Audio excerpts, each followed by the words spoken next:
Livre, leve e solto, tô de volta com mais um episódio do nosso podcast. Virou mania, a cada semana um novo convidado e cada história sensacional só pra você. Nós estamos no Instagram, WM Livre, leve e solto, no Twitter, W Livre, leve e solto e no nosso canal no YouTube, @Livre, leve e solto. Você sabe, daqui a pouco vou anunciar aqui meu convidado, a cada letra vai perdendo um S, não é isso? Você vai perdendo, você vai ficar brincando aí, olha só, ó, vai saindo uma letra por vez. Você pode ver que é tudo aqui no script. JP Escofano é o meu convidado. Você sentiu como é que é isso aqui, né, JP? O bom tá na ordem pra você não se perder, né, Wagner? Rapaz, é muita informação. Aí tem que falar que eu tô no Deezer, né? Eu tô aonde mais? Tô no TikTok. TikTok, o que mais que eu tô? Tô onde mais, ô Alexia? Tô em tudo que é lugar. YouTube, tô em tudo que é lugar, impressionante. Então você tá no Instagram, no Twitter, no YouTube, em todas as redes sociais com a gente no nosso podcast. E eu já falei aqui do meu convidado, que é o JP Escofano. Aperta a minha mão aqui, JP. E aí, tudo bem? Tudo bem? JP Escofano trabalha na Vasco TV, né? Ele é comentarista da Vasco TV e também tem um programa na internet, no YouTube, que é o Fora do Jogo. Já estou aqui fazendo a mídia dele, Fora do Jogo, que é um dos melhores programas de entrevista de futebol do Brasil. Ele tem vários convidados. Já chegou a quantos episódios, JP? Já passamos dos 170. Agora de cabeça assim certinho. Mas me você quebrou. sabe falar o que é 170 episódios? Centésimo, Wagner, me septuagésimo, hein? É por aí? 170 é isso, né? Deve ser, é por aí. Porque você sempre fala isso durante o programa, eu né? já desisti. Chegou desistiu? Lógico. Eu fiquei aqui ensaiando pra saber. Lógico, eu já desisti. Muito bem. Passou do centésimo, fica tudo igual, Wagner. Então Passou do centésimo. você não era bom em matemática, né? Não. Porque você tem que saber escrever, né? E Nunca falar fui. números romanos. Não era minha praia, não. Olha aqui, esse cara tem 25 anos apenas e já tem quanto tempo de profissional? Eu comecei em 2019, então tô rumo aí ao 5º ano, quase 6º já de profissão. Já vai para 6 anos e fazendo todo esse sucesso, principalmente para você que acompanha os jogos do Vasco na TV do próprio Clube de Regatas Vasco da Gama, né? A Vasco TV. Ele é um dos comentaristas, faz muito sucesso e o podcast dele também brilha muito. Vem cá, JP, como é que você, que é vascaíno desde criancinha, né, teve essa possibilidade real de, quem sabe, trabalhar na TV do clube? Você já tentou ser estagiário do Vasco, foi convidado, na verdade, e não aceitou, não é isso? Fui, é verdade. Na época eu trabalhava no canal Atenção Vascaínos, Flávio Dias, Bismarck, Emerson Rocha, toda a equipe maravilhosa do canal, para que eu sempre mando um abraço em todo lugar que eu vou, até porque foi lá que eu comecei. E eu trabalhei com todos eles trabalharam comigo, Flávio, o próprio Emerson, que foi nosso estagiário. Bismarck você cobriu, né? Também, claro, 89. E foi uma experiência muito legal trabalhar no canal e na época chegou um convite através das pessoas que trabalhavam na assessoria de imprensa do clube para eu estagiar na área de assessoria, porque eu era ainda um estudante de jornalismo, eles falaram, vem fazer um estágio, que é algo mais formal, então eu entrei no canal como estagiário também. Só que aí, estagiário do canal foi um grande aprendizado, foi uma grande escola, porque você acaba fazendo de tudo, né? Eu postava nas redes sociais, eu cobria jogos de base, eu ajudava na parte técnica, enfim, tudo que dava pra fazer, tudo que precisava, eu tava ali. Só não editava vídeo, eu não era muito bom. Mas tirando isso, eu sempre podia, no que eu podia colaborar, eu colaborava, e foi uma escola muito grande. E eu lembro que eu marquei um almoço com o Flávio e com o Bismarck pra contar sobre essa situação, que, chegou um convite, é o Vasco me convidando pra estar na área de assessoria de imprensa, que era uma área que, na época de faculdade, me chamava a atenção, era algo que eu achava que eu gostaria de fazer. E eles conversaram muito comigo e falaram, espera mais um pouquinho, fica aqui, porque o canal tá crescendo, você vai ter mais oportunidade, você tá fazendo sub-20, você daqui a pouco vai estar cobrindo jogos do profissional. E era algo que me chamava a atenção e foi o melhor conselho que eu recebi. E ainda bem que eu segui esse conselho do Bismarck. Eu lembro que o Bismarck foi muito incisivo a falar, não, você vai ficar aqui com a gente, fica, vai ser legal. E foi mesmo. Se eu não tivesse ficado no canal, provavelmente eu não teria alcançado a projeção que eu tenho hoje. Eu agradeço muito mais uma vez, que eu sempre gosto de enaltecer e enfatizar muito isso. E provavelmente eu teria ido para uma área que eu não seria tão feliz quanto eu sou hoje. Porque, claro que a área de assessoria de imprensa é uma coisa muito legal. Você trabalhar num clube do tamanho do Vasco, como assessor, falando em nome do clube, é muito bacana, muito maneiro, imagino eu. Mas depois de 2 anos, você receber a oportunidade para virar participante do pré-jogo da TV do clube e logo depois virar comentarista da TV, provavelmente eu não teria sido alçado tão rápido caso eu tivesse ido para a área de assessoria de imprensa e provavelmente eu não seria tão feliz, que aí o Fora do Jogo não existiria, eu não estaria aqui sentado agora. Então, acho que seguir esse conselho do Bismarck foi muito importante. A identificação com o Vasco, né, é muito grande. E eu sempre falei aqui o seguinte, e quem me acompanha, Eu cobri Vasco desde 87, né? Mais ou menos. 87 até 2008, 2009. Então, foi um bom tempo aí cobrindo o Vasco. E o torcedor do Vasco, quando tem empatia por um profissional de imprensa, principalmente, carrega no colo. Mesmo o cara não sendo torcedor do Vasco, né? Eu, por exemplo, o próprio Washington Rodrigues, da mesma forma, que é muito bem recebido, mesmo sendo declaradamente rubro-negro. E você já é vascaíno. E você conseguiu alcançar essa empatia em pouco tempo. 4, 5 anos de carreira, né, JP? É porque eu sempre fui torcedor do Vasco, então eu acho que isso acaba ajudando. Porque muita gente me assiste hoje, me encontrava em São Januário, me encontrava na rua. Então, assim, em dias de jogos do Vasco, me encontrava vestido de Vasco em algum momento. Eu sempre gostei de andar de camisa do Vasco quando eu era mais jovem. Hoje em dia eu não ando tanto porque virou meio que uniforme de trabalho. Mas eu jogava bola com a camisa do Vasco, então, assim, ser torcedor do Vasco sempre foi algo da minha personalidade. As pessoas sabiam disso.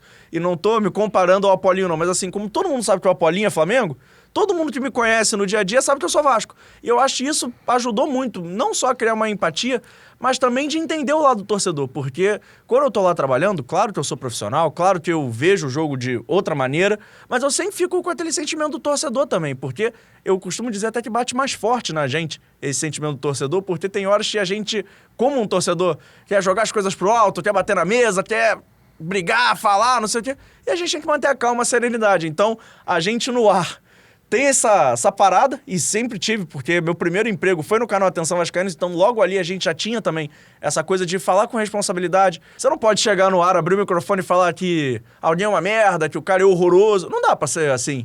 E na TV do clube, claro que a responsabilidade aumenta, mas isso é uma coisa de ética profissional que a gente carrega com a gente, e eu levo isso muito a sério. Mas isso que você falou do torcedor abraçar é muito verdade. No Vasco, os setoristas são bem tratados, os comentaristas, todo mundo que cobre o clube de alguma forma ou que faz algo em prol do clube, nem que seja levar informação ao torcedor, é muito bem tratado no clube. Agora me diga uma coisa, você está na Vasco TV. Hoje, em média, num jogo que vocês transmitem, qual a audiência na internet? A audiência é muito boa, Wagner. Eu acho que eu não consigo te precisar em números exatos, mas assim, a Vasco TV ano passado no Campeonato Brasileiro foi a TV de clube mais assistida durante as 38 rodadas. Isso mostra um trabalho muito sólido, muito bem feito, que não só tem eu na equipe, é uma equipe muito extensa. Se eu for falar o nome da galera, toda a parte técnica eu vou ficar faltando e devendo a alguém, mas é o Mário Vassalo, o diretor da Vasco TV, a Vanessa Rich apresentando, o Calheiros nas reportagens lá de fora, tem o André narrando, o Vadinho, a Constância, sempre no estúdio ali, fazendo o pré-jogo, que dizem que é o melhor pré-jogo de TV de clubes, e eu tendo a concordar, porque é um pré-jogo muito completo, cheio de informações, cheio de coisas legais, sempre trazendo o torcedor para dentro da TV do clube, tem sempre presença de um ídolo, seja o Acácio, seja o Donizete Pantera, e agora o Vasco tá fazendo uma coisa muito legal, que eu não sei se você viu, porque em clássicos, principalmente, quando o jogo é no Maracanã, tem sempre ídolos sentados no gramado, conversando com a cabine e conversando com o estúdio. Então, normalmente é o Acácio, o Luizinho Quintanilha e outros nomes de gerações vitoriosas do Vasco, o que faz um papo ficar muito legal. Essa mescla de experiência das épocas vencedoras do Vasco com histórias, com jornalismo, que é o que a Vasco TV também faz, também pratica, eu acho que é muito legal e justifica esses números bacanas da Vasco TV. O Luizinho Quintanilha, que já foi meu convidado aqui, ele é o jogador mais vitorioso da história do Vasco. Ele e o Felipe ficam brigando para ver quem é o mais vitorioso. Não, mas é o Luizinho. Luizinho é o jogador mais vitorioso da história do Clube de Regatas Vasco da Gama. Agora, o JP, as TVs dos clubes vieram para ficar? É uma realidade para você? Com certeza. Eu acho que as TVs dos clubes chegaram num ponto que elas não vão mais regredir. Eu acho que cada vez mais elas vão avançar e vão fazer parte do mercado. O Flamengo tem um trabalho muito sólido com a Flá TV+, eu não sei se fala mais ou Plus, mas enfim, tem lá a Flá TV do Flamengo que já transmite alguns jogos, a Vasco TV transmite jogos de base, a Flu TV idem, a Botafogo TV idem, e eu acho assim, as TVs de clube cada vez mais vão buscar mais transmissões. Eu acho que esse é o futuro e esse é o caminho. Em algum momento, ainda mais com a lei do mandante em vigor, e eu acho que é uma lei também que veio para ficar, não seria inimaginável a gente pensar que daqui a algum tempo, talvez um campeonato carioca, um outro campeonato e tenha direitos por aí à venda, fosse transmitido também pela TV dos clubes. Quem faz muito isso é o Atlético Paranaense. Eles até colocaram para transmitir na Twitch pela Cazé TV, no YouTube também, mas em algum momento o Atlético tentou lançar o seu próprio serviço de streaming para transmitir jogos do Atlético como mandante. Então eu acho que isso acaba sendo parte do futuro. Eu não imagino nunca, pelo menos a curto e médio prazo, que as TVs de clube tenham exclusividade sobre as transmissões. Mas eu acho que a gente vai achar um formato e vai achar um jeito das TVs de clubes transmitirem também os jogos. Talvez fazer ali algo mais combinado com os serviços de pay-per-view ou algo do tipo. Talvez até, quem sabe, uma transmissão customizada. Pode ser um caminho. Porque você compra, você, na verdade, vai comprar aquele produto, que no caso é o jogo do seu time do coração. Se você quiser assistir na TV Vasco, na TV do Flamengo, na do Botafogo, do Palmeiras, no Corinthians, isso vai ser uma tendência. Talvez, eu acho particularmente, que daqui a 10 anos, isso já vai ser uma realidade. Em comum com a detentora oficial dos direitos, mas isso vai ser repassado também para a TV de cada clube. Né? Eu acho que a gente vai ter uma liga. Acho e acredito que, assim, se a liga sair, se tiver realmente a liga do futebol brasileiro, as TVs de clube vão entrar ainda mais na discussão. Porque campeonatos da Conmebol, por exemplo, Libertadores, Sul-Americana, as TVs de clube têm menos braços ou mais limitações para produzir seus conteúdos. Se a gente imaginar que vai ter uma liga no futebol brasileiro, eu acho que as TVs de clube vão ter mais espaço para produzir mais conteúdos, com mais diversidade, e não só ficar preso a conteúdos de bastidores, treino e coisa do dia a dia. Eu acho que as TVs de clube ainda vão ser uma maneira de divulgar essa nova liga que está por vir. Eu acredito nisso, pelo menos, e acho que seria uma burrada gigantesca que os clubes, quando sentassem para conversar e fazer uma liga, porque hoje, Wagner, independente do tamanho, se a TV do clube é grande, média ou grande, todos os clubes têm uma TV oficial, até como maneira de propagar a informação oficial do clube. O que na sua época eram notas oficiais, entrevistas coletivas, hoje o clube não precisa mais. Eu não precisava de entrevista coletiva na minha época. Na nossa época já era diferente. Mas eu sou muito mais pré-histórico. Não, mas você pegou a ideia. Tinha entrevistas exclusivas, entrevistas coletivas, notas oficiais. Hoje em dia, claro que o clube solta notas oficiais, mas assim, ele tem um canal muito mais direto com o torcedor que a TV do clube. Se ele quiser gravar um pronunciamento e soltar para a imprensa, soltar na TV do clube ao mesmo tempo, todos os torcedores têm acesso a essa informação sem precisar de nenhum intermediário. Então eu acho que, assim, se criarem uma liga, as TVs dos clubes vão ficar, ou deveriam ficar, mais fortalecidas para produzir conteúdo, para ser um braço de conteúdo que é tão importante para divulgação e para fazer a liga andar. Eu tô aqui com o JP Escofano, comentarista da Vasco TV, da TV Vasco, né, e apresentador do podcast Fora do Jogo. Esse podcast tem quanto tempo já no ar? 2 anos. 2 anos. Surgiu por quê? De que forma? Surgiu porque eu sempre quis ter um podcast, você acredita? Pode parecer, não sei falar isso agora, mas eu sempre quis ter um podcast porque em 2019, principalmente, mas em 2018, quando eu entrei na faculdade, esse mercado de podcast eu achava que era algo que ia ser aquecido em algum momento. Eu gostava muito de ouvir podcast de debate, eu gostava de ouvir um podcast sobre basquete, por exemplo. Eu nem sou muito fã de basquete, mas é porque eu ouvia podcast fazendo outra coisa. Normalmente chegava da faculdade sexta-feira, que era um dia mais tranquilo, ligava meu videogame e ouvia um podcast enquanto jogava, para ter alguém conversando ali no seu ouvido, assim, sabe? Meio que uma vibe do rádio. Eu achava que esse formato ia andar. Não um formato de entrevistas, talvez. Mas eu sempre quis ter um podcast ou produzir um conteúdo em áudio. Acabou que meu TCC foi em formato de podcast e logo depois eu entrei na Vasco TV e eu estava sentindo necessidade de fazer mais alguma coisa diferente do ter só falar de Vasco, que eu achava que eu estava muito nichado nisso aí de falar de Vasco. Porque eu entrei no canal Atenção Vascaínos, depois fui para a Vasco TV, eu achei que eu precisava expandir um pouco o meu público. Eu não queria ficar refém, entre aspas, não sei se refém é a melhor palavra, mas eu não queria ficar só monotemático. Então eu criei o Fora do Jogo para ser um espaço onde eu falava sobre tudo. Até porque o nome Fora do Jogo é fora do jogo da sua área de atuação. A gente usa muito para esporte, eu levo a maioria de esportistas, até porque a agenda tem muita gente de esporte, é uma coisa que eu gosto de falar, mas músicos, atores, diretores de cinema já foram lá para falar sobre como eles são fora da área deles. Eu acho que é isso que o Fora do Jogo tem de tão legal. Eu gosto de trocar ideia com as pessoas, claro, falar sobre o que eles fazem de melhor ou fazem de atividade profissional, mas também descobrir alguma coisa que normalmente eles não contam nos outros lugares. É verdade. Olha aqui, traz a mídia aqui do Balbino, né? Balbinos Costelão, delícia de costela. Olha aí, Balbinos, delícia de costela desde 2016. Esse bonequinho aqui que é o mestre Balbino, ó. Dá uma olhadinha a ele aí. Pô, maneiro. Olha aqui, melhor costela do Rio de Janeiro. Você gosta de cupim, não? Gosto. Não, tu fala assim, gosta? Não, porque eu sou apaixonado por cupim. Eu não sou apaixonado. Eu não gosto. Eu como, eu não sou apaixonado. Eu sou apaixonado por cupim. Quem é apaixonado por cupim lá em casa é meu irmão. Então, qual é o nome do seu irmão? João Bernardo. Então, João Bernardo foi o que machucou o joelho? Foi. que ele fez para machucar o joelho? Jogando bola, né? Ah, quer ser jogador, tinha que ser médico. Daqui a pouco eu falo da medicina e a vida desse rapaz aqui. E aí, o Balbinos Costelão tem a melhor costela do Rio, né?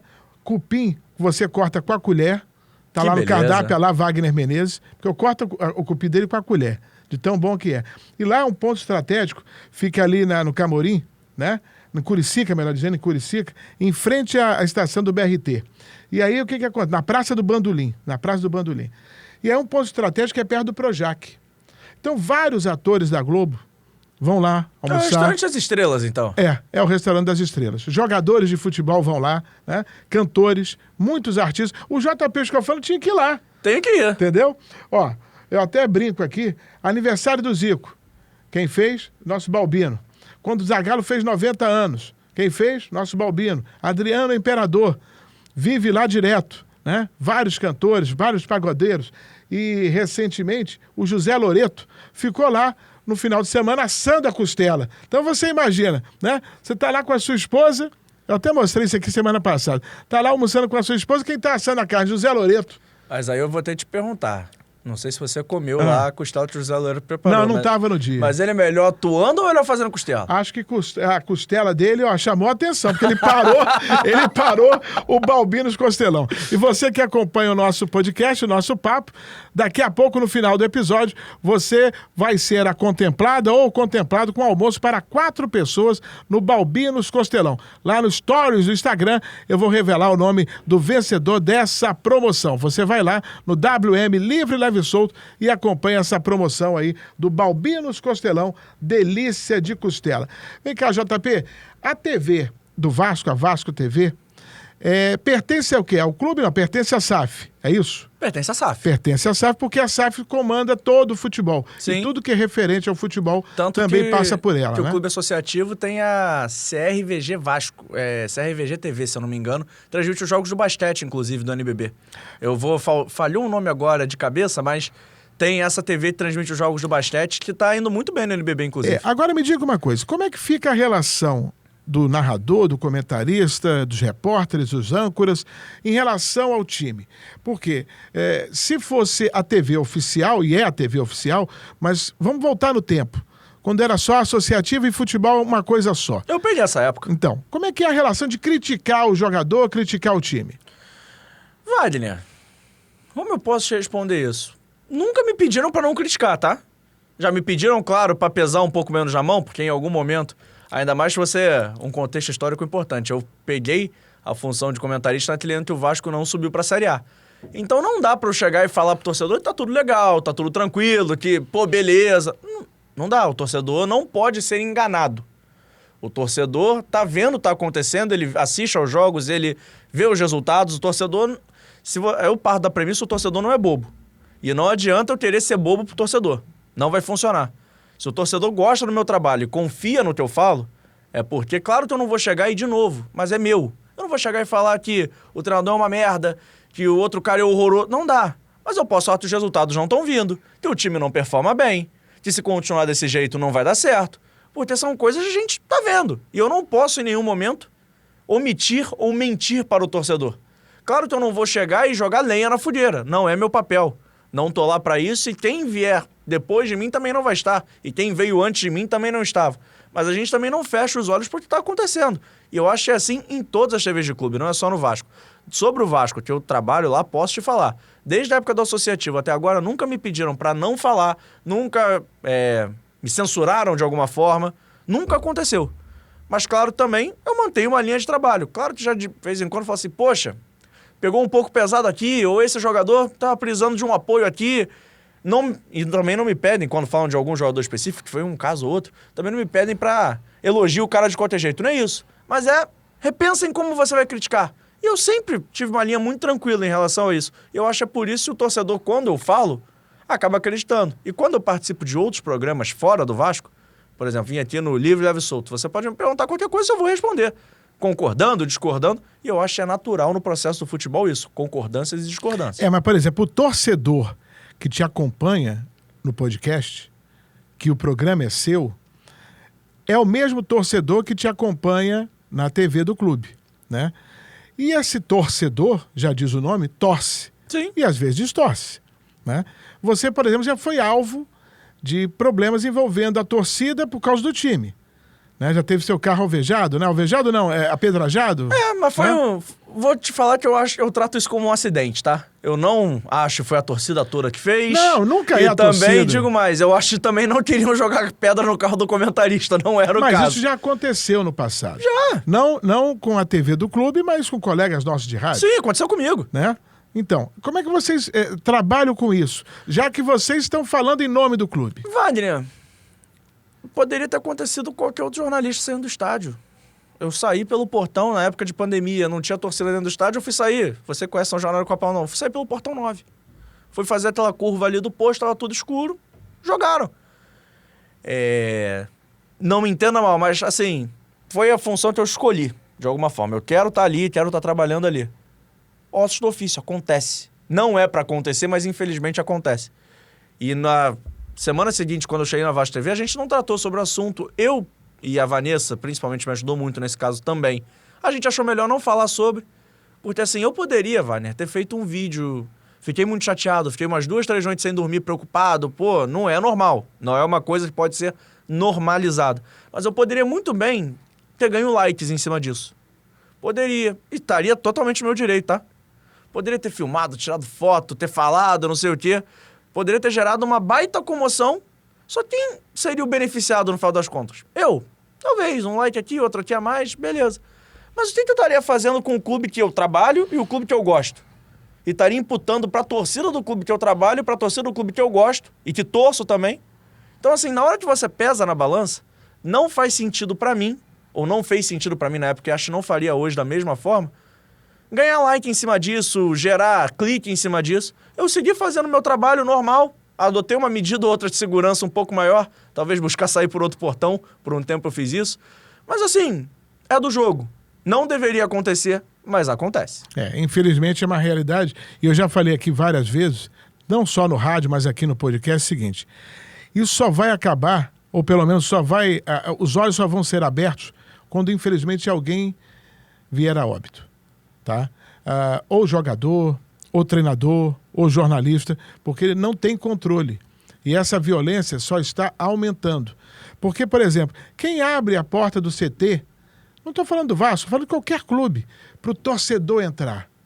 A situação que o Corinthians está passando agora, recentemente, né, de torcedores querendo bater em jogador, invadir CT. Isso já aconteceu no Vasco, no Flamengo, no Botafogo, no Palmeiras, em todos eles. Todos eles. Mas eles colocam panos quentes, né, JP? Mas no dia que acontecer uma grande lambança, aí sim é que as autoridades vão tomar conta da situação. E só adicionando a resposta anterior, já complementando nessa, seria uma grande presunção minha achar que o cara saiu de casa, seria até um quê de arrogância minha, tá? Achar que o cara saiu de casa pra jogar pedra no meu carro. Desculpa, não era o alvo.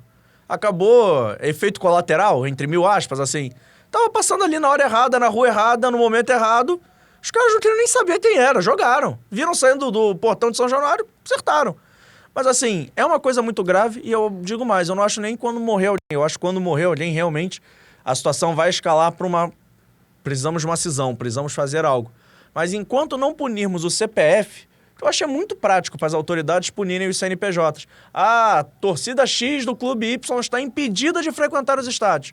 As pessoas seguem indo. Elas só não vão de camisa, mas elas seguem indo. Seguem ficando no mesmo lugar, as mesmas pessoas, e nada acontece. A partir do momento que você pune o CPF e deixa o CNPJ da torcida livre, porque tem muita gente de bem na torcida organizada, eu não tenho dúvida disso. Se fosse só pessoas ruins, você frequenta estádio há muito mais tempo do que eu. Quantas e quantas festas maneiras você já não viu uma torcida organizada fazer? Várias. De todos os clubes. Quantas e quantas festas legais a gente não vê ainda hoje em dia, cheio de proibição, cheio de coisa, cheio de... não pode nada. E mesmo assim as torcidas organizadas seguem fazendo festas bonitas, seguem incentivando seus times. Se a gente partir da premissa que todo mundo tá ali, é bandido, todo mundo tá ali, é mau caráter, a gente não vai levar essa discussão para lugar nenhum. Você tem que punir as pessoas, e como qualquer pessoa, tem jornalista bom, jornalista ruim, engenheiro bom, engenheiro ruim. Tem torcedor organizado bom, tem torcedor organizado ruim. Se a gente for partir dessa premissa que, não, todo mundo ali é bandido, vão punir o CNPJ, a gente tá enxugando gelo. É legal pra caramba falar, pô, punimos. Mas, por exemplo, o clube é punido. Sim. Porque é muito fácil. Você pune o clube, pune o CNPJ e as pessoas seguem livres para continuar fazendo. Tem um exemplo cristalino pra mim, é o exemplo do jogo lá do Sport contra o Fortaleza. A sei lá quantos quilômetros do estádio, os caras alvejaram o ônibus do Fortaleza. Puniram o Sport, puniram a torcida organizada. Quantas pessoas foram presas? E quase matou alguém. Não quase matou alguém? É uma realidade hoje, infelizmente, do nosso futebol. Me diga uma coisa, SAF, futebol do Vasco. Quando a SAF entrou no Vasco, eu falei aqui o seguinte: você, torcedor, tem que ter calma, porque nada vai ser feito da noite para o dia. Recentemente, eu já trouxe aqui o Euriquim, trouxe o Rodrigo Dinamite, né? Filho do nosso saudoso Roberto Dinamite, e até comentei com ele o seguinte: não adianta você imputar na SAF a solução dos problemas do Vasco. Não tem como. Ela não vai resolver da noite para o dia os problemas do Vasco. Só que o torcedor quer a solução imediata. O time que o Eurico montou de 96 a 2000 nunca vai ser montado. Nem pela SAF. Por quê? O futebol era diferente. Você não pegou essa época, você de que ano é? 99. 99, então. O time que foi montado por aquela diretoria, nem ele iria conseguir montar de novo, porque não tem como montar. E nenhum outro time. Tanto é que uma vez eu trouxe o Luizinho aqui, o Luizinho Quintanilha, e ele falou, eu perguntei a ele concordou comigo. Eu sempre achei que essa geração de 96 a 2000 era melhor do que a geração vitoriosa do Flamengo agora, com a Arrascaeta, Bruno Henrique e tudo mais, Gabigol. Por quê? O Vasco teve, nesse período de 3 a 4 anos, 15 ou 16 jogadores de seleção brasileira. Que time poderia ter juntos 16 jogadores de seleção, JP? Nem com o dinheiro da SAF dá para fazer isso hoje em dia. Eu vou um pouquinho mais longe, tá? Eu acho que nenhum time do mundo consegue ter 15, 16 jogadores de seleção brasileira, assim, na época, não que hoje o nível seja baixo, tá? Sim. Mas na época de altíssimo nível, que montavam-se 3, 4 seleções brasileiras possíveis e viáveis e chegaria longe numa Copa do Mundo. Mas isso pra mim não extingue que a SAF é um alento pro torcedor, é o que o torcedor espera, é o que o torcedor quer ver diferente, até por conta, e aí eu vou me incluir muito nessa, tá?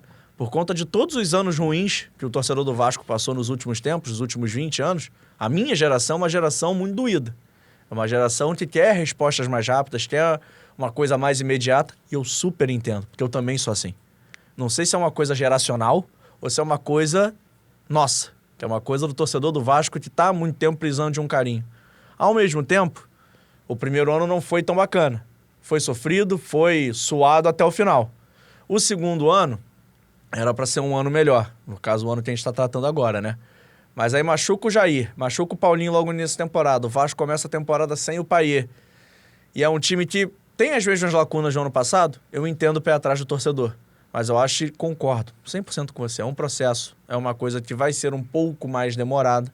Mas ao mesmo tempo, eu entendo do lado do torcedor também que já queria ver alguma coisa mais concreta. Não que o Vasco não tenha. Eu acho que o Vasco já tem um sistema defensivo, por exemplo, mais organizado. Um sistema defensivo bacana. Na frente, tem o Payet, tem o Verratti, mas eu entendo o torcedor queria ver mais. Até por conta de todo o investimento que já foi feito, eu super entendo eles. Porque, por exemplo, eu falo isso com a boca cheia, porque eu tive o prazer de ver de perto o crescimento dessa geração. Então você tinha Carlos Germano e Elton, 2 goleiros de seleção. Aí você tinha Jorginho, campeão do mundo. Você tinha Valber, para mim um dos maiores zagueiros que eu já vi jogar.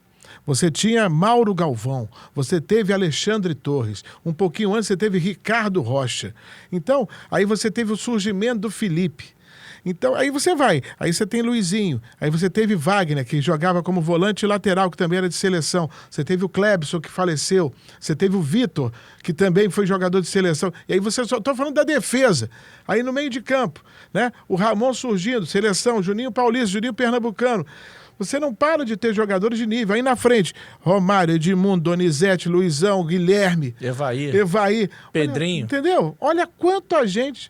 Aqui, sem ter papel na mão, a gente lembra. Nessa geração. Amaral.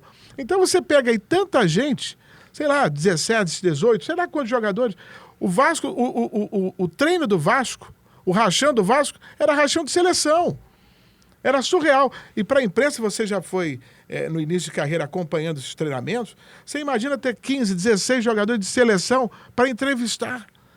Então você abria com um, fechava com outro, e tinha outro jogador passando e perdeu o Romário, mas aí tinha o Evaí, tem o Edmundo chegando. Para quem que você vai entrevistar? Então o torcedor ficou muito, não é carente, mas é uma realidade. Pô, eu tive isso tudo em 3, 4 anos e nunca mais tive. Não teve por causa da asfixia financeira, por má administração e tudo mais. Mas não adianta colocar que a SAF vai resolver o problema, porque não tem dinheiro. Hoje, quanto é que seria esse time? Para pensar.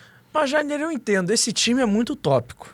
Eu também acho que não vai ter outro time igual esse no Brasil. E acho até uma covardia, porque o Flamengo de 2019 é um time bastante sólido, é um time que foi campeão de tudo que tinha disponível para disputar naquele ano de torneio grande. Essa geração é melhor que a geração do Flamengo? Ah, eu achei... De novo, covardia comparar. E não é demérito para a geração do Flamengo, não. Mas é porque essa era uma geração que, assim, muitos jogadores tiveram sucesso a nível nacional, regional, aqui tratando de América do Sul, e internacional. Pô, Wagner, com todo respeito, não é nem pra viralizar, mas assim, dá pra comparar. Vamos pegar o time de 2000, tá? Que é o Tátira, Edmundo e Romário. Você pode comparar Edmundo e Romário com Bruno Henrique e Gabigol? É demérito o Bruno Henrique e Gabigol perderem pra Edmundo e Romário? Eu não acho. Assim, eu não acho que é demérito dos caras perderem. Acho que acontece. E é covardia comparar, porque era um futebol diferente, eram times diferentes, épocas diferentes, e eram momentos completamente diferentes. Esse time foi muito avassalador a nível regional aqui, a nível América do Sul e tudo mais. Mas aquele time do Vasco, por todos os nomes que você elencou agora há pouco, era quase um Cele Vasco. Dá pra falar assim, não dá? Eu chamava de Cele Vasco. O termo Cele Vasco, quem instituiu fui eu naquela época. Porque era, né? O Vasco chegou a ter na seleção, ao mesmo tempo, 7 jogadores. Dá pra comparar a geração de 2019 com essa? Não tem como. Não tem como. E foi isso que o Luizinho falou e deu uma polêmica danada. Né? Porque eu fiz essa pergunta pro Luizinho Quintanilha, ele falou, não tem nem como comparar. Exatamente isso.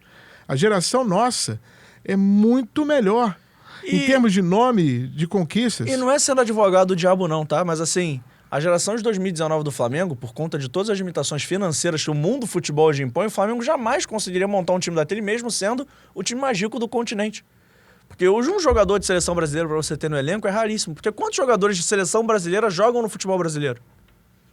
5. Se jogarem tudo isso contando os goleiros. Naquela época eram quantos?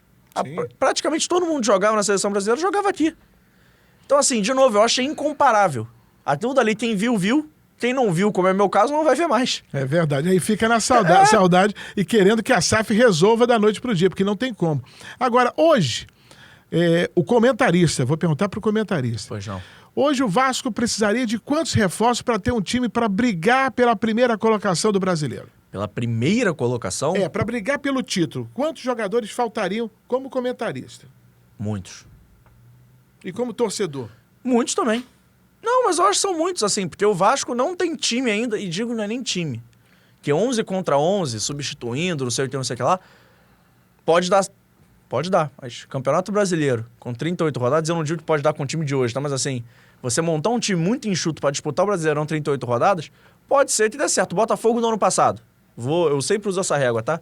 Ele fez aquele primeiro turno maravilhoso, tudo mais. Você esperava que aquele time do Botafogo fosse fazer um primeiro turno arrasador como fez? Não. Eu não esperava também. Quase foi campeão, não foi? E Pode aí... acontecer? Pode. É normal? Não é. Hoje, pro Vasco ter um time mais sólido, a ponto de brigar por uma Libertadores, por exemplo, eu não digo nem primeira colocação. Eu acho que faltam uns 3 reforços. Falta mais um primeiro volante. O Vasco trouxe o Hugo Moura recentemente, mas precisava ser aquele 5 titular, aquele camisa 5... titularzão mesmo, aquele 5 e faixa. Precisava de um outro segundo volante, eu acho que é algo que é carente do elenco, ainda mais com a lesão do Paulinho e a lesão do Jair.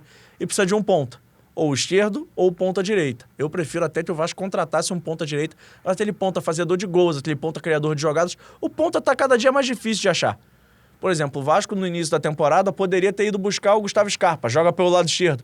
Seria um grande upgrade. em relação aos jogadores que tem no elenco hoje, porque o Gustavo Scarpa é um jogador diferente a nível Brasil. É aquilo que a gente estava falando agora há pouco do Flamengo de 2019, trouxe vários jogadores influentes regionalmente. Eu acho que falta isso de vez em quando pro Vasco. E eu acho que, de novo, é um processo. Com o Vasco, por exemplo, se estivesse jogando uma Sul-Americana esse ano, seria um time mais atrativo. Se o Vasco for disputar uma Sul-Americana ano que vem, uma Libertadores, uma pré-Libertadores ano que vem, é um projeto mais atrativo. E eu acho que é assim, degrau por degrau. Mas se eu queria ver o Vasco com mais reforço ou mais jogadores influentes na região da América do Sul, com certeza, e acho que falta. Porque o que é que acontece? Eu acho que o time pode até ficar sem títulos, mas não pode deixar de ter ídolos. Esse é um detalhe importante, tem que ser passado por geração em geração. Isso aconteceu, por exemplo, com o Corinthians, que ficou muito tempo sem ganhar um título, mas a sua torcida não parava de crescer, porque tinha o Roberto Rivelino, né? O próprio Botafogo tinha seu ídolo na década de 70 e o Botafogo ficou sem vencer mais de 20 anos. O Vasco não está ganhando, ganhou recentemente aí título carioca há pouco tempo, né? Mas precisa daquele camisa 10. Eu falo do 10 porque o 10 é a referência. Tem o Payet, tudo bem, mas tem que ter aquele cara que seja o ídolo. Você vai para o estádio para ver aquele jogador jogar, para comprar a camisa dele, porque ele vai fazer a diferença todo jogo. Você não acha que tem que ter isso também no Vasco? Tem o Payet, mas vê se você me entende. Alguém com a cara do Vasco? Eu acho que não. Eu acho que o Vasco tem o Payet, que cumpre muito bem esse papel, é um cara reconhecido internacionalmente, jogou pela seleção da França, jogou no futebol francês, jogou no futebol inglês, é um cara que pode ser a cara do Vasco até além fronteiras, Brasil. O que eu acho que falta pro Vasco é dar um time, dar estrutura de time mesmo pro Payet, conseguir jogar no futebol mais tranquilamente. O Payet que não entre com tanta pressão de resolver a parada a todo instante. E eu acho que não só o Payet, o Vasco tem outros candidatos a ídolo no elenco. O Léo Jardim recentemente foi convocado para a seleção brasileira, mantém um nível de atuação interessante e bem regular. Ano passado, por exemplo, foi um dos jogadores mais importantes para a manutenção do time. Se o Vasco voltar a bater campeão, não duvido que o Léo Jardim faça a carreira no Vasco e vire ídolo. O Vasco tem um histórico de ter goleiros como ídolos há muito tempo. Eu acho o Medel, se conseguir conquistar um título importante, assim como o Payet, é um cara muito identificado já com o clube. Chegou apostando no Vasco ano passado, que tinha pouco oferecendo. Um Vasco lanterna com 9 pontos, o Medel comprou o projeto, salvou. Se esse ano consegue, não conseguiu ganhar o Campeonato Carioca, mas torneio de Copa, por exemplo, Copa do Brasil, que é torneio eliminatório. Mas aí é que tá. Olha a frase que você fala. Se bater campeão. Sim. Tem que bater campeão. Mas eu acho que todo time, para precisar de um ídolo, uns mais, outros menos, precisa bater campeão de alguma coisa. Nem que seja um campeonato carioca, que hoje vale menos, antigamente valia muito. Mas é muito raro e quase impossível que alguém se torne ídolo hoje, num futebol cada vez mais monetário, né? Que o cara fica 2 anos aqui, 3 anos ali. Antigamente o Rivelino criava identificação com o Corinthians por quê? Porque ele ficou anos e anos vestindo a camisa do Corinthians e não saiu para lugar nenhum. Ídolo se conquista com tempo e se conquista com título. Como hoje o tempo é cada vez mais curto, mais escasso, eu acho que um troféu ajuda demais a solidificar o nome do cara dentro do panteão de ídolos do clube, de alguma forma. Mas hoje o Vasco consegue brigar por títulos? Ainda não, mas a curto prazo tem que voltar a brigar. O Vasco do ano passado era um time, o desse ano é outro time. A gente pode discutir se é melhor, se é pior, mas o Vasco do ano passado não tinha uma espinha dorsal começando o campeonato. Esse ano já tem. Ano que vem, a tendência é que a espinha dorsal permaneça e vão chegando reforços, vão tendo um upgrade em relação ao que ficou. E eu acho que é natural que em algum momento o Vasco volte a brigar.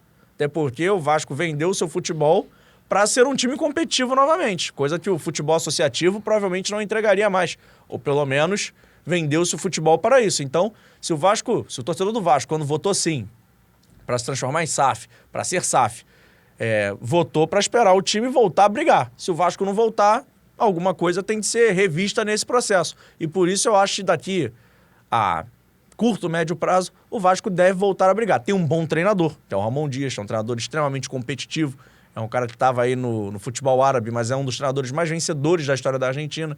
O Vasco tem um Payet, que é um cara reconhecido internacionalmente, o Medel, que é campeão pela seleção do Chile. Então, assim, eu acho que o Vasco precisa de mais reforços, precisa dar mais espinha dorsal, ou dar mais um upgrade mesmo no time. Mas é um time que tem um caminho a curto prazo, porque a janela não é tão longa para jogadores como Medel, Payet, Verratti, o Vasco vai ter que aí dar um jeito de brigar. Quem sabe na janela do meio do ano não consiga, se caso o Vasco esteja vivo na Copa do Brasil, não tô falando que o Vasco vai ser campeão da Copa do Brasil esse ano não, tá? Assim, como comentarista. A chance do Vasco ser campeão da Copa do Brasil esse ano é grande? Não. Mas pode acontecer ter um torneio eliminatório. Quantos torneios eliminatórios você já não viu coisas inesperadas ou coisas diferentes do normal acontecerem? Eu acho que se o Vasco se mantiver vivo até lá e chegarem jogadores importantes nessa janela de meio do ano, que foi a grande janela do Vasco ano passado, o Vasco pode sim tentar almejar alguma coisa maior. Eu tô aqui com o JP Escofano, comentarista da Vasco TV e apresentador do podcast Fora do Jogo, falando sobre Vasco, basicamente, e o que ele acha que pode vir a acontecer. E você falou do Botafogo, que por isso aqui não foi campeão ano passado, e está sendo discutido em Brasília fatos estranhos que teriam acontecido não só no campeonato do ano passado, mas também em 2022. E alguns jogos foram citados, né? O que vazou para a imprensa, por exemplo, um Vasco e Fluminense. Você viu algo de anormal naquele jogo? O que eles reclamam é sobre o gol do Praxedes, que foi o primeiro ou o segundo gol, acho que foi o primeiro gol, que pode ter tido uma falta no início do lance. O problema, Wagner, é que eu acho que a discussão o buraco é muito mais embaixo que um jogo específico. Falam do jogo contra o Palmeiras também, do Vasco. Estou tratando especificamente de Vasco. Sim. Mas eu acho assim, a discussão tem de ser mais aprofundada. E se aí não é uma crítica à imprensa, mas se a gente for ficar pegando um jogo aqui, outro jogo ali, ficar discutindo em cima disso, a gente vai estar fazendo tudo que supostamente as pessoas que manipularam alguma coisa querem. Que é ficar discutindo o fato e não o que aconteceu mesmo. Porque se foi um jogo, 2 jogos, 10 jogos, 20 jogos, o campeonato tem que parar do mesmo jeito, as coisas têm que ser revistas da mesma forma. E você vai me perguntar, você acredita que teve manipulação? Prefiro não acreditar. Você duvida que teve? Não. Porque no Brasil a gente já teve caso assim com a máfia do apito 2005. Na Itália já teve, naquela época da Juventus ser rebaixada. Então... Antigamente, isso aí é notório, é falado, é comentado, não é suposição, são fatos que eu não vivi, que você também tão pouco viveu, mas que são relatos que aconteceram. Então, você comprava o juiz, você comprava o goleiro, você comprava o zagueiro. Isso era uma coisa que era falada abertamente, né? É claro que ninguém provava, mas todo mundo comentava, porque o salário era muito pequeno. E aí você dava feira daquele dia para um jogador, dava um negocinho para tal árbitro. Isso existia, estou falando de década de 50, década de 60, que era uma coisa muito comum. Isso tudo parou durante um tempo e voltou agora com as apostas. Quer dizer, agora, 18, 20 anos. E agora está se intensificando. E o que eu comento aqui, JP, é o seguinte: o jogador pode não apostar, mas o irmão dele aposta. O árbitro pode não apostar, mas a mulher dele pode apostar. Então você aposta no pênalti que vai ter, se o gol vai sair aos 40 do segundo tempo, quem vai dar a saída, quantos escanteios vai ter, se vai ter pênalti ou não. Você pode tudo. Então, qualquer um pode estar envolvido, JP. E eu acho que é isso que torna a discussão tão complicada, torna o rastreamento disso tão difícil. E eu acho que, diferente do caso da máfia do apito, onde o Edilson foi lá e falou, eu acho que dessa vez a gente não vai ter um cara que vai falar, que vai delatar tudo. Então, acho que a gente tem que prestar atenção nisso. Eu acho uma discussão super válida. Eu acho que o John Textor está certo em levantar essa discussão. Não sei se os meios dele estão corretos, porque esse negócio, por exemplo, de relatório de inteligência artificial, você acredita nisso? Eu não acredito tanto. Mas eu acho que tem que ter uma discussão, até porque existe corrupção no mundo todo, em todas as esferas. A gente acreditar que o futebol vai ser a única coisa ilibada que ninguém... Não dá. Até porque a gente já teve jogadores, Wagner, recentemente sendo punidos, alguns até proibidos de exercer a profissão por conta da máfia das apostas. De cartão amarelo, cartão vermelho, pênalti, enfim, qualquer coisa. Então, que isso pode não ter chegado nos árbitros? Pode. Você colocaria sua mão no fogo? Não. Eu também não. Por exemplo, ele citou aquele Palmeiras e Botafogo, né? E eu falo aqui o seguinte, e até brinco que é uma frase que eu sempre usei, eu estava lá e vi de perto a maior virada do futebol brasileiro, que foi a virada do Vasco em cima do Palmeiras. O Palmeiras arrebentou com o Vasco no primeiro tempo e o Romário e companhia arrebentaram com o Palmeiras no segundo tempo. E o Vasco foi campeão, né? Você tinha o quê? 3 anos? Né? 3 anos. Então, teve algo suspeito? Teve. Sabe o que foi suspeito? Que o Romário jogou pra cacete. O Juninho Paulista jogou. Os caras jogaram demais no segundo tempo, né?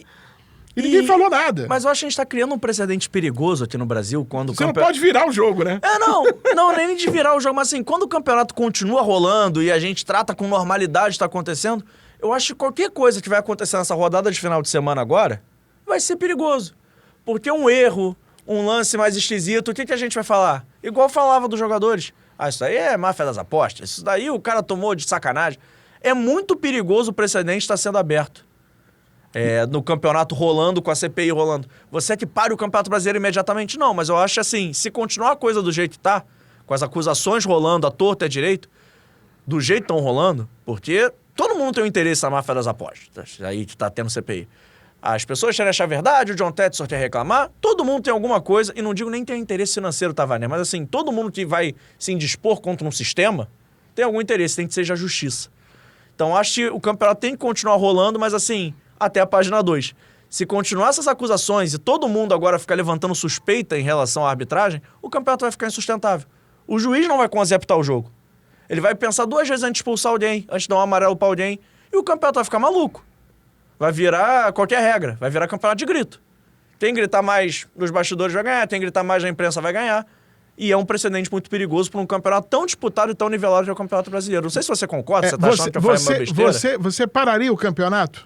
Ainda nessa rodada, não. Mas semana que vem, se a CPI voltar e chegarem mais informações, mais coisas ou mais acusações, eu pararia até em respeito aos árbitros. Porque eu não posso acreditar que são... Quantos jogos na Série A? 10 jogos na Série A? Eu não posso acreditar que 40 caras, são 10 árbitros, mais a galera ali tá no staff, bandeira, VAR, não sei o quê, chutei 40, um número abaixo. 50 pessoas. Não posso acreditar que 50 pessoas saiam de casa para manipular um resultado.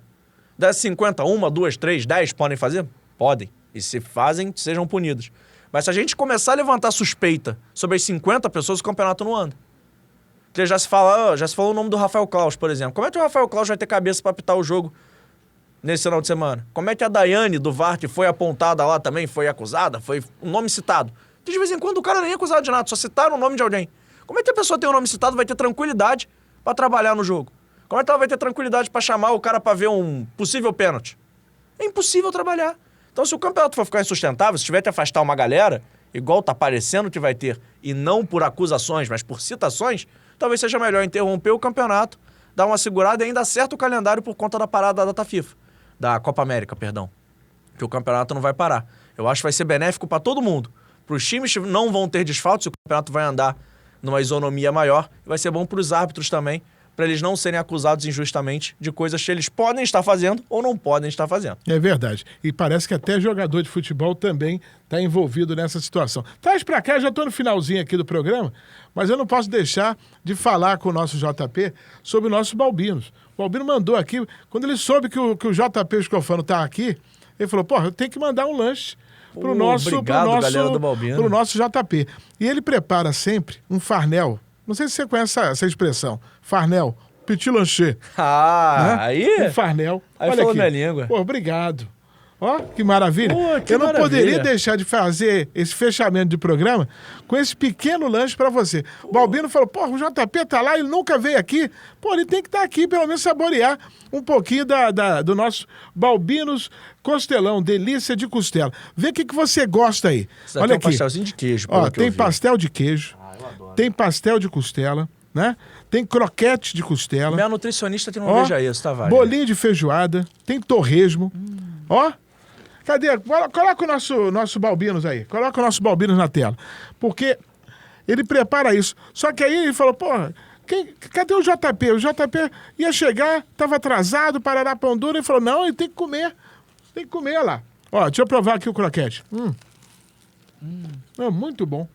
Hein? Ô, Alexia, tira uma foto minha aqui comendo aqui com o JP, Alexia. A Alexia gosta. Vou te falar que eu acho que acabou o programa, tá? Porque eu não vou mais falar nada, eu só vou comer esse pastelzinho de queijo aqui. Eu tô brincando aqui, mas é uma realidade. Agradecendo aqui o nosso Balbino. Quando ele soube que o JP Escofano tava no programa, mandou esse pequeno farnel aqui para você.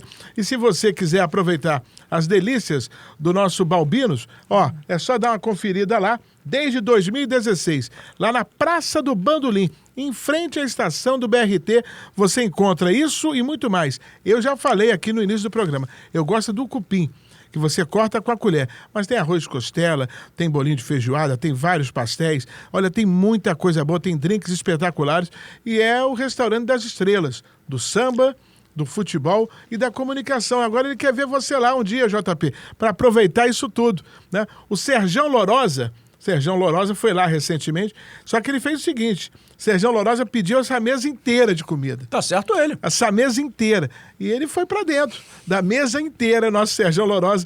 Um beijo no teu coração, Lorosa. Obrigado sempre pelo carinho comigo e também com o nosso Balbinos Costelão. Dá pra fechar o programa? Você vai levar pra casa? Pode levar. Ah, se tiver uma embalagem, eu vou levar com certeza. Tem embalagem, não? João, tem embalagem? Senão eu vou levar o prato e eu te devolvo depois. Pode levar. Olha aqui, tô fechando o papo aqui com o meu amigo JP Escofano. E pra finalizar, olhando na câmera 4 aqui, o Vasco vai chegar aonde no Brasileiro, JP? Meu palpite acho que é meio de tabela, Wagner.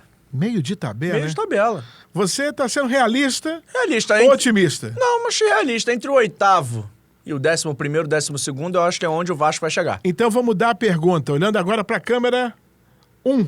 Vai estar dali. Câmera 1. Então o Vasco não disputa a Libertadores pra você? Acho que esse ano ainda não. Ainda não. Com os reforços? Mas aí que eu vou te perguntar, quantas vagas vai ter pra Libertadores esse ano? Tem ano que vai até o 10º quase? Disputar ou não disputar a Libertadores, de vez em quando, depende nem só do seu esforço, né? Depende do esforço de terceiros também. É verdade. Você vai chegando longe ali, um ali, aí você vai ver tem quase 10 vagas pro Brasileirão. Então não sei. Não dá pra afirmar. Não dá pra cravar. É isso aí. JP Escofano, obrigado pela sua presença. Aproveita que vamos fechar o episódio. Pô, que e beleza. aí você pode comer à vontade agora nos bastidores. Pô, aí você me chamou pra coisa certa. Muito Adoro um bem. lanchinho. Obrigado. Valeu. JP Escofano, comentarista da Vasco TV, comigo aqui no nosso podcast. Ah, e por falar em podcast, convida a galera. Quais são os dias do seu podcast? Posso olhar pra tela da câmera ali? Na 4. O Fora do Jogo acontece toda segunda e quinta-feira, 1h30 da tarde. E eu também tô num podcast novo agora, um projeto incrível, que vale muito a pena vocês assistirem, darem essa moral, por favor. Canal Bebeto 7, Bebeto tetracampeão do mundo, tá na internet. Ele tem o Bebeto 7 Show toda quinta-feira, 19 horas, 7 horas da noite. Eu tô nessa também. Então a galera que puder chegar junto lá no Fora do Jogo, que é @Fora do Jogo Teste no Twitter, no Instagram, no TikTok, no canal Bebeto 7, no YouTube, Twitter, TikTok, Instagram também, @canal Bebeto 7. Dá essa moral pra gente, por favor, eu agradeço demais. Bebeto, no primeiro episódio, foi Bebeto e Zico. Isso. Não é isso? Isso. Você vê que eu acompanhei. É. E o Bebeto, você sabe quem é o Bebeto, né? Pô, não precisa apresentar. Sem dúvida, foi um papo muito legal. Quero ver se as suas previsões vão sair do papel, hein? Quero ver. Eu torço pra isso. Vai que eu fui pessimista demais, nunca se sabe. Meu Deus do céu. Só o tempo vai dizer. Foi o meu podcast hoje com JP Escofano. Lembrando que daqui a pouco vai ser o resultado da promoção do Balbinos Costelão. Quem vai almoçar lá no Balbinos, levar a família toda, fazer aquela média. Já já no Stories do Instagram você vai saber. Livre, leve e solto, só pra você.